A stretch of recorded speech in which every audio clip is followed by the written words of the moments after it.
오늘 하나님께서 우리에게 주시는 말씀은 시편 52편 7절과 8절 말씀입니다. 시편 52편 7절과 8절을 함께 읽겠습니다. 시작. 이 사람은 하나님을 자기 힘으로 삼지 아니하고 오직 자기 재물의 풍부함을 의지하며 자기의 악으로 스스로 든든하게 하던 자라 하리로다. 그러나 나는 하나님의 집에 있는 푸른 감람나무 같음이요 하나님의 인자하심을 영원히 의지하리로다. 아멘.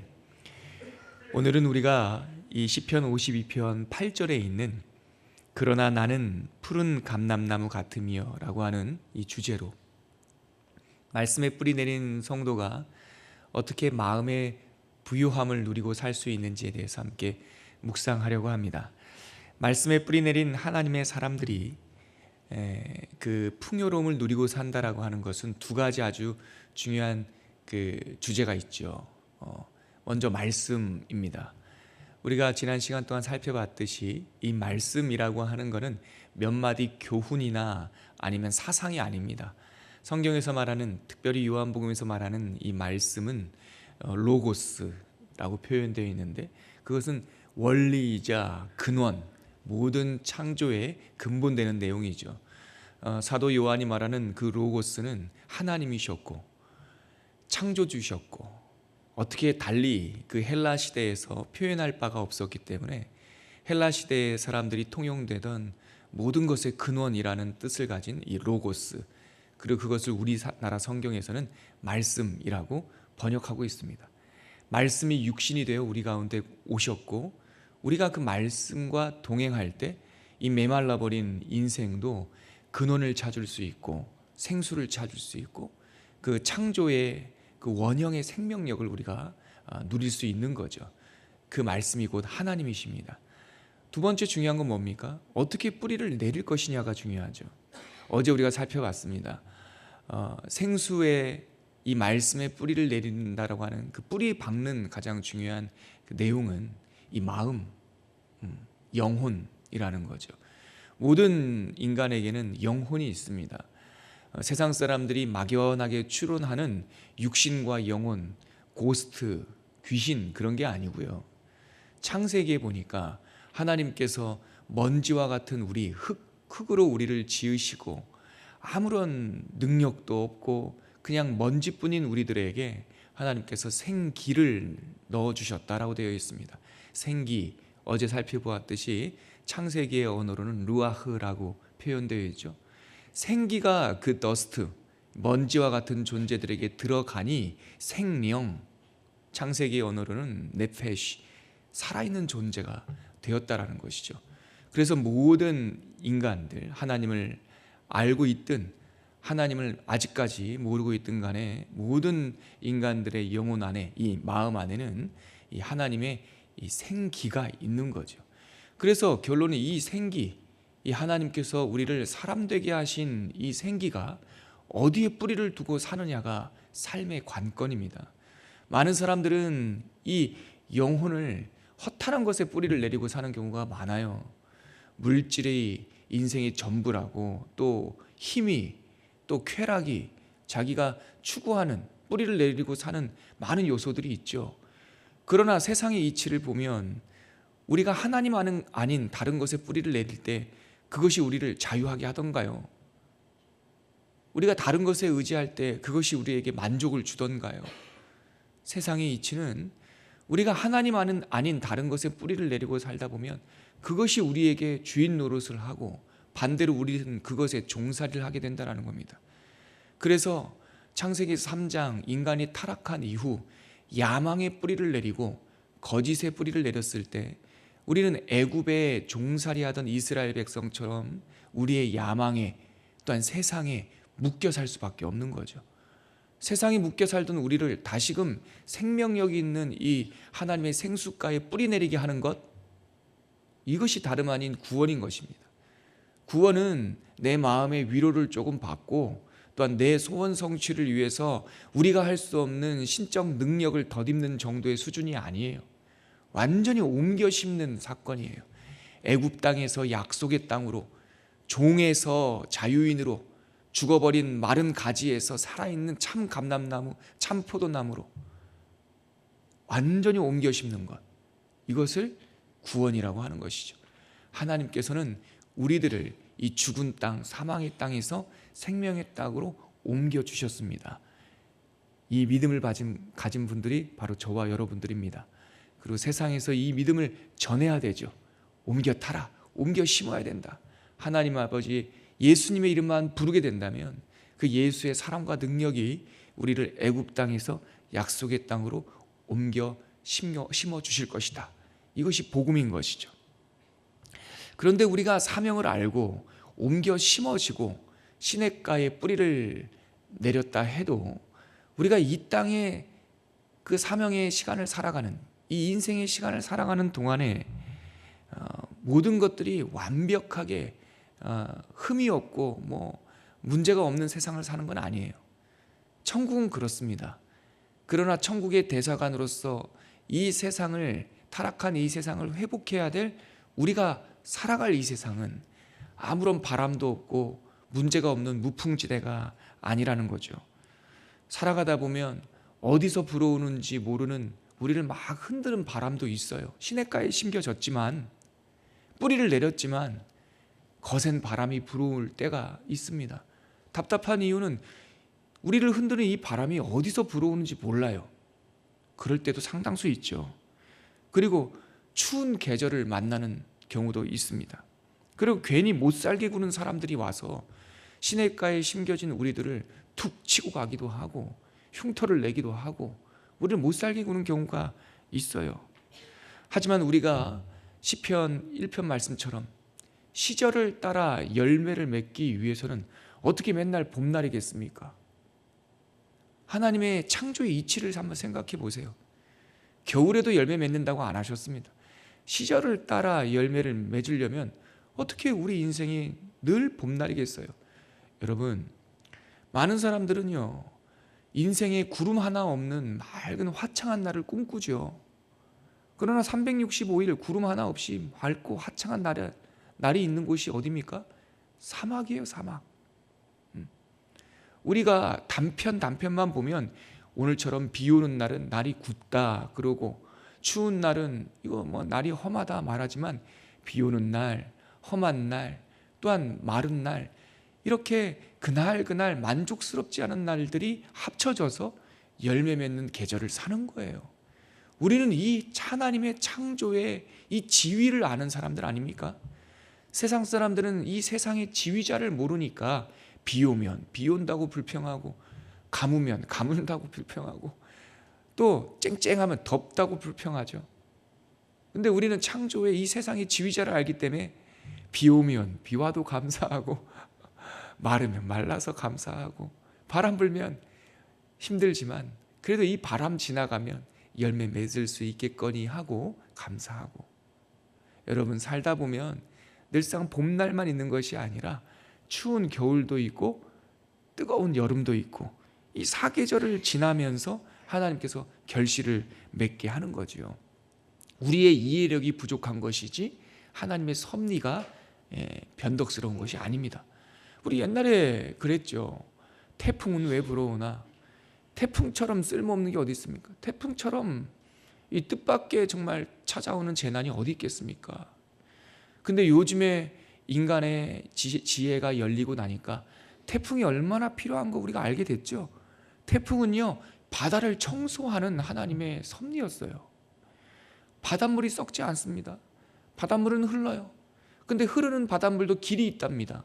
그래서요, 망망대해의 바다가 길 없이 물이 흘러다니는 것 같지만 사실은 깊은 바닷속에 물길이 있고 그 물길을 따라 고기들도 이동하는데, 이 태풍이 한번 불면서 바닷물이 윗물과 아랫물이 섞이고, 이 바닷물의 길들이 섞이면서 바다가 깨끗해지고 말이죠. 동물이 살 수 있는 곳을 만드는 게 이 태풍이라는 거죠. 우리가 하나님의 큰 역사를 모를 때는 이것처럼 필요 없는 게 없다 생각하지만 결국은 그러한 태풍과 같은 고난 가운데서도 하나님의 섭리가 있고 하나님의 은혜가 있는 거죠.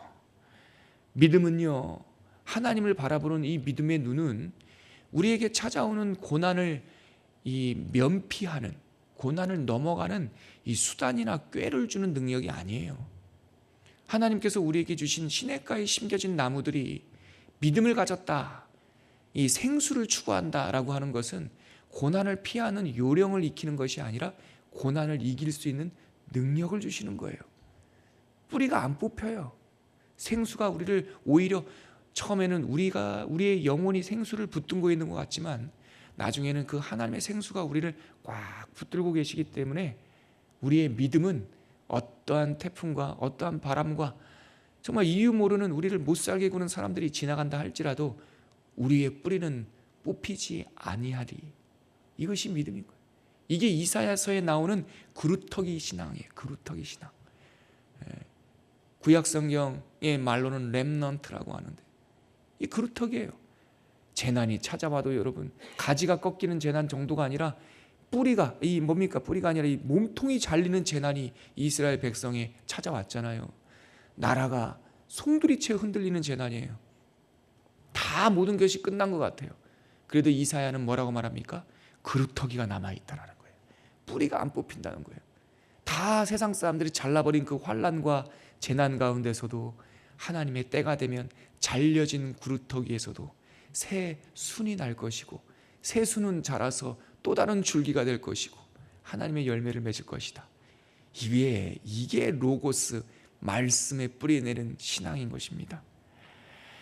여러분 시편 52편에 보면 여러 가지 만나는 재앙 중에 기가 막힌 재앙이 나오는데 내 하나 못 사는 거는 그나마 견딜만 하죠. 근데 이해할 수 없는 비극을 만나는 경우가 있다는 말이에요. 믿음이 웬만한 성도님들은요, 내가 조금 힘들고 내 회사가 조금 힘들고 내 몸이 조금 고달픈 거는 넉넉히 이겨내는 분들이 꽤 계십니다. 근데 이렇게 믿음이 좋은 성도들도 마음이 한번 툭 흔들리는 때가 뭐냐면 나는 괜찮은데 정말 이해할 수 없는 비극이 내 주변 사람, 내 가까운 사람, 믿음이 연약한 내 자녀들, 친구들에게 이러한 비극이 닥쳤을 때 이 성도들, 믿음이 좋은 성도들도 마음이 낙심될 때가 있습니다. 오늘 우리가 읽었던 시편 52편은 다윗의 시입니다. 근데 다윗이 사울한테 쫓기거나 아니면은 아들한테 압살롬한테 배신을 당하거나 또한 신하들이 자기를 모욕하거나 수많은 인생의 질곡이 있었는데 이 다윗의 인생에서 마음을 너무 아프게 했던 사건, 비극은 또 다른 거였어요. 우리가 읽었던 시편 52편 그 시작하는 1절 앞절에 보면 파란색으로 이렇게 해설이 되어 있는데 이게 출판사에서 기록한 해설이 아니라 원래 히브리 성경에는 이 파란색 글자가 1절이에요. 이거를 시편에서는 표제어라고 하는데 구약 성경에는 이게 시편 52편 1절이에요. 우리 파란색 글자를 한번 같이 읽어볼까요? 시작.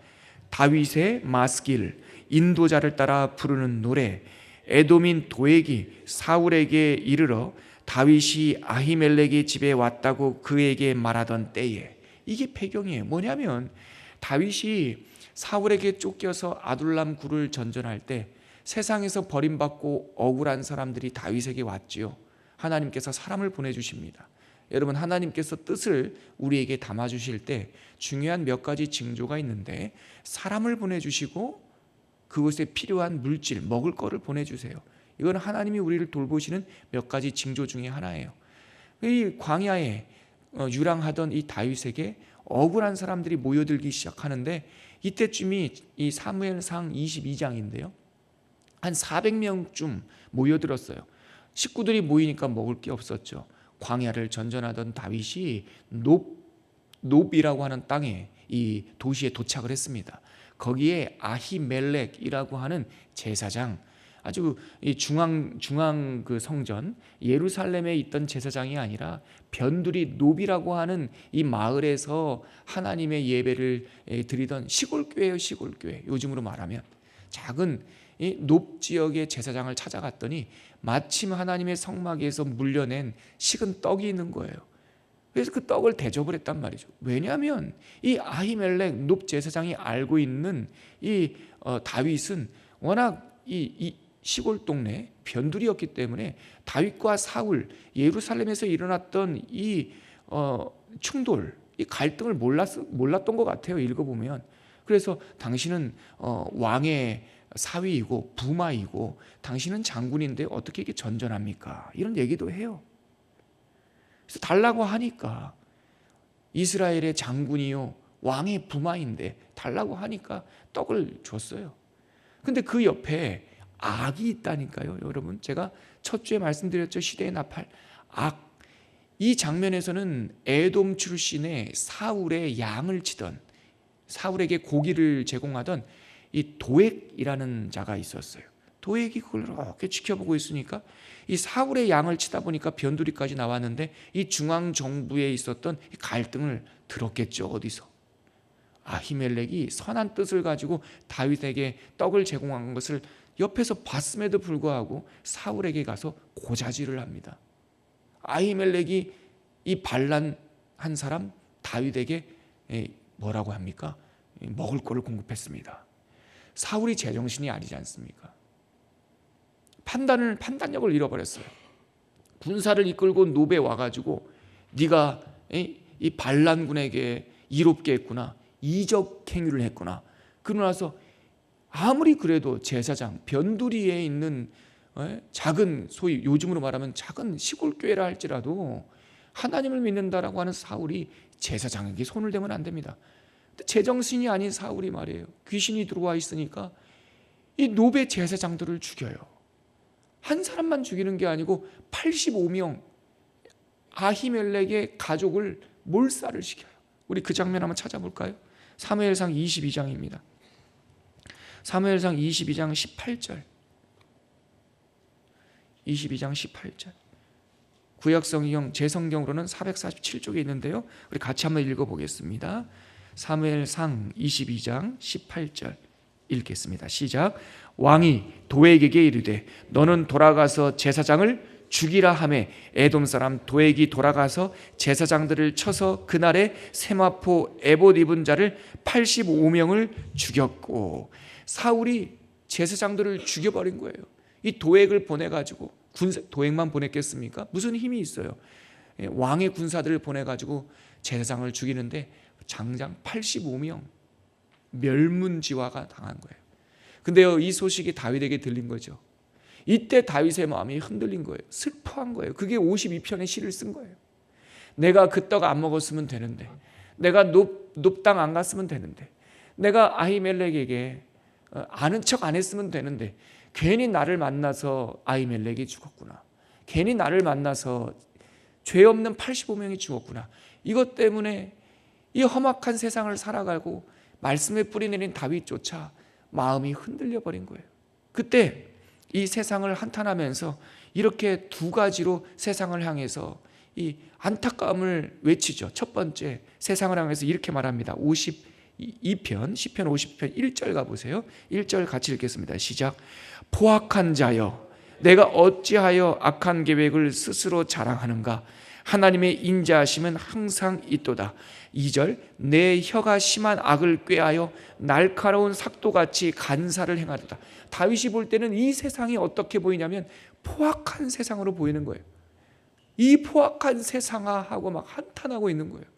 또 하나 세상을 어떻게 말하고 있냐면 4절 같이 읽겠습니다. 간사한 혀여, 너는 남을 해치는 모든 말을 좋아하는도다. 보세요, 다윗이 무고한 사람이 죽는 모습을 보면서 자기는 시냇가에 심겨 있지만 이 세상을 바라보면서 두 가지로 표현해요. 포악한 세상아, 네가 얼마나 세상을 이 날카로운 면도날처럼 사람을 해치고 다니느냐.